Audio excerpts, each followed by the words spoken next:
느헤미야가 페르시아로 갔다 1년 만에 다시 돌아왔을 때 하나님의 성전, 하나님의 집에서 일을 해야 될 레위 사람들과 노래하는 사람들이 자기 각각 제 밭으로 도망갔다라고 표현하고 있는 걸 볼 수 있습니다.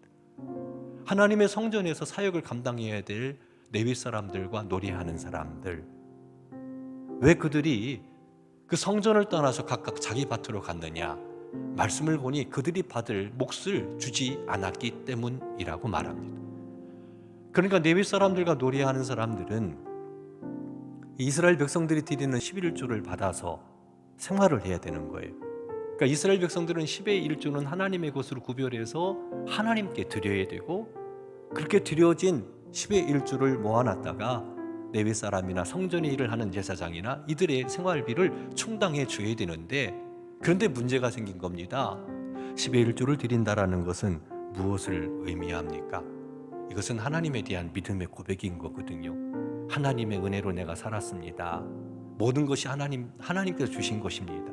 그 중에서 10의 1조를 구분을 해서 이것은 하나님의 것입니다. 이게 법으로 규정되어 있고, 그러니까 이스라엘 백성들은 그 하나님의 말씀 가운데 서서 그 의무를 다해야 되고, 그래서 성전 예배가 성전 예배를 할 수 있도록 그렇게 해야 되는데 그렇지를 못했던 겁니다.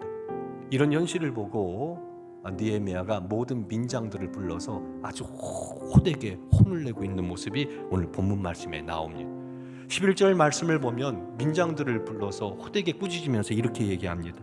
하나님의 전이 어찌하여 버림받았느냐, 이렇게 얘기를 하는 거예요. 왜 하나님의 전을 버렸느냐라는 겁니다. 우리 성도 여러분들의 헌금 생활은 어떻습니까? 11조와 헌금 생활, 이 부분들을 한번 점검해 볼 필요가 있습니다.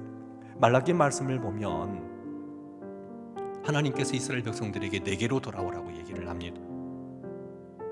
그랬더니 이스라엘 백성들이 어떻게 해야 하나님께로 돌아가는 겁니까? 라고 물어요. 그때 말라기 선지자가 말하기를, 하나님의 말씀을 전합니다. 어찌하여 하나님의 것을 도적질을 하였느냐, 곧 11조와 봉헌물이다 라고 이야기를 합니다. 그러니까 하나님의 말씀을 어겼다라는 거예요. 그래서 민족이 어려움을 겪게 되고 고난을 당한다라는 거예요. 11조와 봉헌물을 드리면 창고에 양식이 가득하게 해주시겠다. 그리고 여러 가지 재앙으로 어려움을 겪게 하지 않고 너희들이 생활하는 데 필요한 것들을 채워주시겠다. 그런데 너희들이 하나님의 것을 도적질을 했다라고 얘기합니다. 사랑하는 성도 여러분, 여러분의 헌금 생활은 지금 어떻습니까? 그 믿음의 고백이 담겨 있습니까? 11조는 하나님의 것이다라고 얘기하는데 혹 도적질하고 있진 않습니까? 우리는 하나님의 은혜가 필요합니다. 복받기를 원합니다. 그런데 우리들이 안식일을 범하고 하나님의 것을 드리지 않고 그렇게 행함으로써 복을 달라고 그렇게 얘기하는 것은 문제가 있고, 이스라엘을, 그 민족의 역사를 통해서 느헤미야는 그것을 통해서 민족이 큰 어려움을 당하고 고통을 당했다라는 것. 그래서 다시 그 모든 것들, 원래 있어야 될 것들을 제자리에 세움으로써 새로운 민족의 역사를 그렸던 것처럼 무너진 것을 다시 세울 수 있는 우리 성도 여러분들의 삶이 되기를 주님의 이름으로 축원합니다.